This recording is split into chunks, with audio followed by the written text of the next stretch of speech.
You know how Fox has a weird way of counting Simpsons episodes? They refuse to count a couple of them, making the amount of episodes inconsistent. The reason for that is the lost episode from Season 1. Finding details about this missing episode is difficult. No one who was working on the show at that time likes to talk about it. From what has been pieced together, the episode's production number was 7G06, and the title was One Strangle Too Far, nicknamed Dead Bart by someone who worked on the episode. At some point down the line, however, the 7G06 production code would be assigned to Moaning Lisa instead. Whilst this error with the changing of episode production codes caused some short-term speculation, even the writers of the show who were pressed on the matter couldn't remember how much of the episode. Shocking people's obsession with the episode is just hysteria. It wouldn't be around till 2001 that the episode was somewhat pieced together again by some ex and even some current animators who wished to restore the episode for archival reasons. However, the higher-ups at the studio, being annoyed that private material from the show is being taken with their permission to piece together an episode, shut the project down. What I have with me is only of my memory of what this episode was meant to be, along with a few frames from the episode to try and piece together what is left of this episode. The episode was the average length for the show, lasting around from 21 to 24 minutes from what my source told me, and was only partly animated and voice acted. Because of this, parts of the episode were mute or had frames that were just storyboards, as the final version of what the episode was only in early stages. My source was able to provide me with a plot description of sorts. The following is his recollection of the episode. It was a perfect day for a family getaway. At least, it was supposed to be. The Simpsons family had been looking forward to a relaxing holiday for weeks, and everyone had their bags packed, ready to head to the airport. Everyone except Bart, of course. In typical Bart fashion, he wasn't concerned with things like family vacations. Instead, he was focused on something far more important, ruining his dad's day. From behind the front door, Bart grinned wickedly as he carefully balanced a bucket of water just above the threshold. He had been planning this prank for days. He had even made sure to attach a thin, nearly invisible string to the door handle, just in case it needed a little extra nudge to tip the bucket at the perfect moment. It was foolproof, and he couldn't wait to see the look on Homer's face when the floodgates opened. The front door creaked as it swung open, and in walked in the Simpson family, Marge holding Maggie in her arms, Lisa dragging her suitcase behind her, and Homer, with both hands full, proudly clutching the family's plane tickets. "Alright, everybody," Homer grumbled, not noticing the trap at all.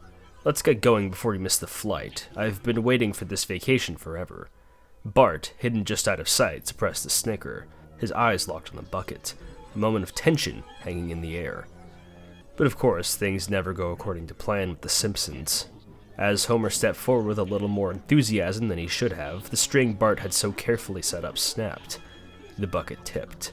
A cascade of water came crashing down on Homer's head, soaking him through. The plane tickets he was holding, a cherished symbol of their holiday dreams, were immediately drenched. Splash! Homer gasped, his hands instinctively flying up to protect the tickets, but it was too late. His shirt clung to his body like a wet sponge, and the precious slips of paper were now a soggy mess. "Bart!" Homer bellowed, shaking his wet fist in the air. "I was this close to a vacation. How could you?" Marge gasped, horrified as she looked at the ruined tickets. She immediately turned her stern gaze on Bart, her face tight with a mixture of frustration and sadness. "Bart Simpson, what have you done? We were supposed to go on a vacation today. Today!" The family was riled up as Homer yelled. Marge scolded, and Lisa simply sighed in exasperation. They seemed to be especially mad at Bart since they were supposed to be going on a holiday, and the water had ruined the tickets since Bart had rigged the front door to drop the water down on Homer, of whom was carrying the tickets since Marge was holding Maggie. Whilst Marge intended it as a harmless prank, the tension between Bart and Homer built up as the two argued, with Homer shouting, "You think it's funny, huh, boy? This isn't a joke." Bart taunts him, pushing Homer's buttons as usual. But as Homer chases Bart around the house, in the heat of the moment, something shifts. Flashbacks to 5 episodes of the show, as well as scenes of Bart misbehaving from new segments, played on the screen, with a slightly translucent effect while Homer chased Bart in slow motion, the various clips swirling and shifting around. Homer, blinded by his anger, grabbed Bart by the shoulders, intending to yell at him. Bart struggles, but Homer's frustration boils over. Without thinking, Homer's grip tightens around Bart's neck in a moment of blind rage. "Homer, stop!" Marge yelled. Snap. For a few moments, Homer didn't realize the extent of his actions. His face is contorted in anger, and Bart is gasping for air. When Homer finally snaps back to reality, he pulls his hands away in horror. Bart crumples to the ground. Bart, now with dilated and violently shifting pupils, begins to convulse on the floor of the Simpson home.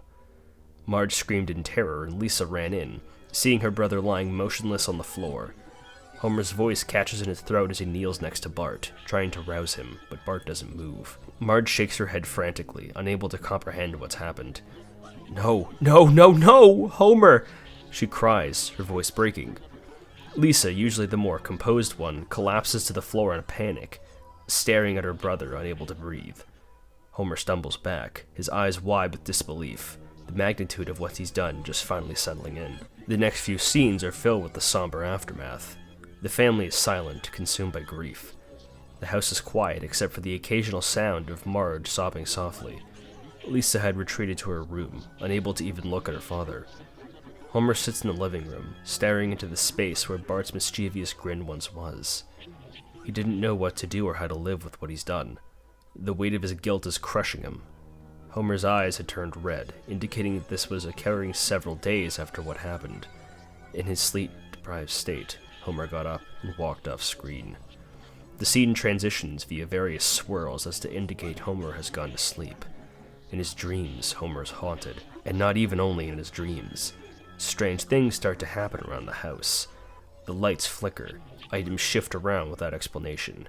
The door to Bart's room creaks open on its own, and then Homer starts hearing it, Bart's voice. At first, it's a faint whisper, a sound that Homer tries to dismiss in his imagination, but it grows louder.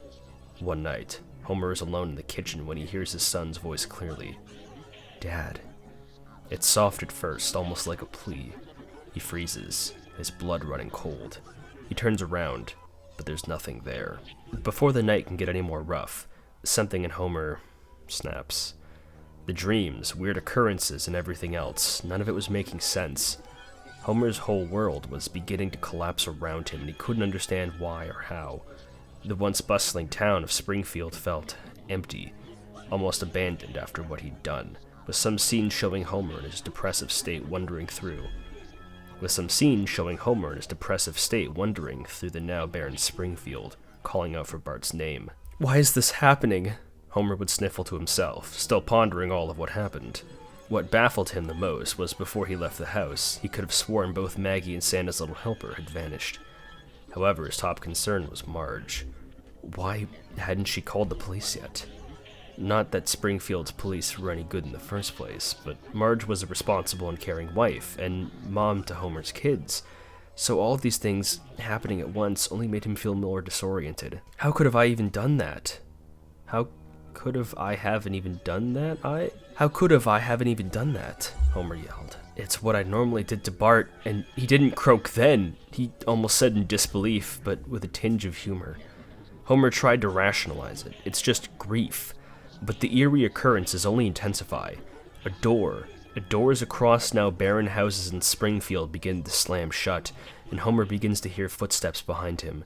He spins around nothing. In the darkness of the derelict streets of Springfield, he thinks he sees a shadow darting out of the corner of his eye. Bart's silhouette. His playful grin, twisted into a haunted mockery, lingers in the air. Homer's mind is unraveling, consumed by guilt and terror. Meanwhile, Lisa is trying to stay composed, but is increasingly concerned about her father's state. She knows something is wrong. Homer's paranoia is growing worse, and he refuses to leave the house. But the more Lisa tries to reach him, the more he distances himself. One night, Homer disappears without a word, his absence sending Lisa into a panic. From what I was told, the next few scenes would have been a montage of Lisa walking throughout familiar yet empty locations in Springfield trying to find Homer, before eventually ending up in a forest. After letting out a sigh of frustration and sadness, Lisa would walk off screen, with her monologuing to herself about how she couldn't find Homer alone and that maybe the police could help.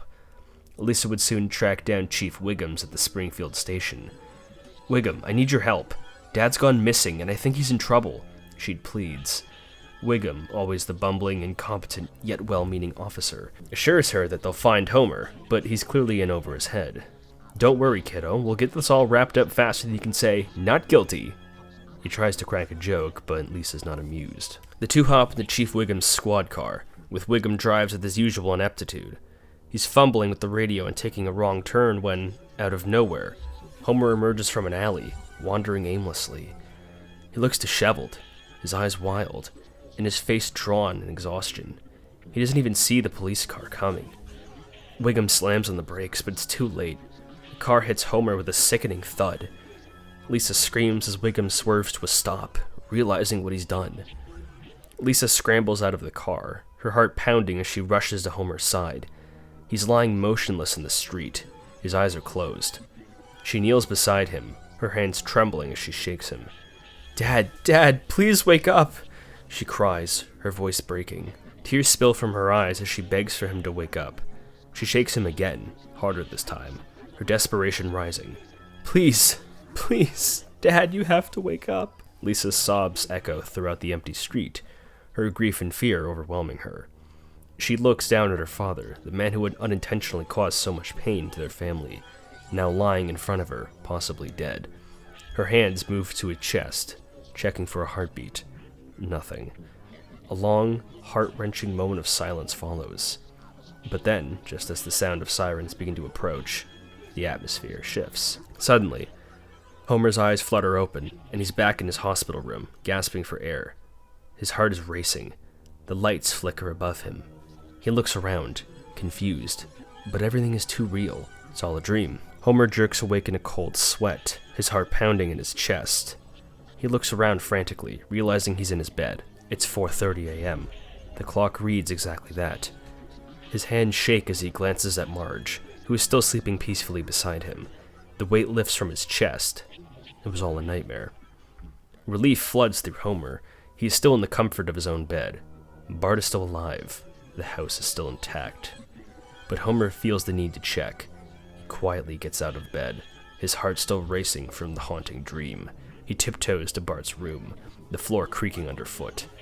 When he opens the door, the sight of his son asleep, breathing peacefully, brings a lump to his throat. Homer slowly walks over to Bart's bed and kneels beside him. His heart aches. He reaches down and gently kisses Bart on the forehead.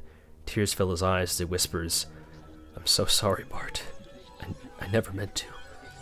For a moment, Homer just sits there, looking at his son, overcome with relief. His nightmare is finally over. He turns to leave, but pauses in the doorway, taking one last look at Bart's peaceful face. "I love you, son," he murmurs before slowly leaving the room. Homer returns to his own bed, sliding back under the covers next to Marge. He stirs slightly, but doesn't wake. He holds her close, a sigh of deep relief escaping his lips as he drifts back to sleep. Then, we hear a familiar sound of Bart's snores from the next room.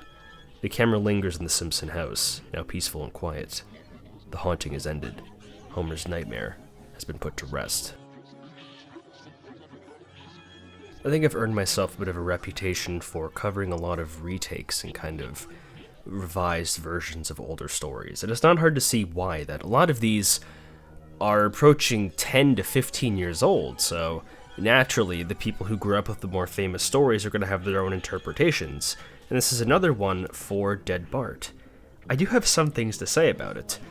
The original Dead Bart was not a good story. I really would not call it a classic in terms of its quality. It is absolutely famous. I don't care what Billy Styler says. I don't think it's very good, but clearly it's inspired someone. And we have another retake, another like alternate version kind of based off it from DJDeadPig, which you should recognize if you're familiar with the second channel. And it goes for more of a bit of a realistic approach of kind of following the characters' thoughts and feelings about an event where Homer is a little bit too physically violent with his son and ends up breaking his neck. But I do have some problems with it. I believe the story is being recounted from someone asking a source to like explain it to them, but it doesn't really feel like a source is recanting this so much as it's like a fanfic episode of The Simpsons, if that makes sense. The story wants to get intimate with the characters' feelings and emotions, but it's to the guise of being told secondhand by like an anonymous source, which is a bit strange. It's like, is the source trying to explain his exact feelings to the characters? Like, there's a bit of a disconnect with how the narrative is communicating with the story versus the events of like Springfield itself. There is a boon, however, is that the characters act a lot more reasonably, even if I think it does kind of suffer from that. A lot of like lost episode stories do tend to have the characters kind of meandering and just kind of being, well, they kind of wallow in their own misery a lot. I mean, it makes sense given the situation, but since it's so intimate with the Simpson family and explaining all their feelings and almost what each member of the family is doing, it's interesting that the actual fate of Bart's body is left kind of ambiguous. I'm pretty sure it is. I don't remember reading it. And that they don't really report Homer to the police. They're just kind of unsure and paralyzed what to do. Which, it is interesting, but I was kind of expecting some results out of it. And the story ends with everything just being a dream. Now, I think it's a bit of an original twist to have a much happier ending, because it was just an episode, and they decided to end it. It's like, oh, it was just a dream. Though it is interesting to think about kind of how The Simpsons would fight against its own status quo, because anyone who's seen the show knows it likes to keep things the same until like things absolutely have to change. Kind of like if an actor dies, they have to write off a character and all that. But it is a little bit more difficult to believe it's a lost episode if it ends like that. Like the most violent thing that happens is that Homer accidentally kills Bart, which I feel like something like that's probably happened in Treehouse of Horror, and especially that it ends all right. Homer getting hit by the car, him just kind of wallowing in grief. This isn't really out of the ordinary for a Treehouse of Horror. Now, this was in like the very early things of season 1. I don't remember when Treehouse of Horror exactly was launched, but it would make sense if they were kind of hesitant to not have that episode, but I think there was a build-up that kind of led you to expect it was a bit more violent. They specifically went out of their way to shut it down. That's mostly because there was like company assets and stuff being used without permission, but irregardless, there's definitely a fixture of your mind that's going to be kind of wondering, it's like, oh man, they couldn't do that? Oh geez, like I wonder what horrible things are going to happen. I think it's an alright story. It's definitely better than the original Dead Bart, as many of these rewrites tend to be, but I can't help but feel a little bit disappointed in some ways, because it was definitely kind of like a fan fiction Simpsons episode, but it was told a bit strangely with like the recounting aspect. I think if they wanted to lean more into like the actual lost episode, make it a bit more accurate to how a typical Simpsons episode would be, I think it would have been better to have the characters a bit more in character, if that makes sense, because there is a lot of like silence and not a lot of dialogue, or at least not a lot of dialogue described. So if you're going to go all in on this being like a 100% reliable narrator, I think you should have probably leaned a bit harder into making it a Simpsons episode, kind of describing the locales more, maybe have characters kind of question the family where Bart is, the school calling. I feel like there was definitely some world building kind of skimped on the side, so the story is a bit confused on what it wants to be, but I still appreciate the effort. It was a fun read, it was mostly pretty consistent, and I still enjoyed my time with it. I would like to know if anyone thinks how they want to compare it to the original Dead Bart. Do you think it's not quite as good? Do you think it's a lot better? That's something I want to hear in the comment section below. And I hope to finally get some more stories out. I've been kind of slacking on the stories, unfortunately. Sorry about that. Things just got a little bit out of control the last couple of weeks. And I should upload again. But till then, have a lovely rest of your day.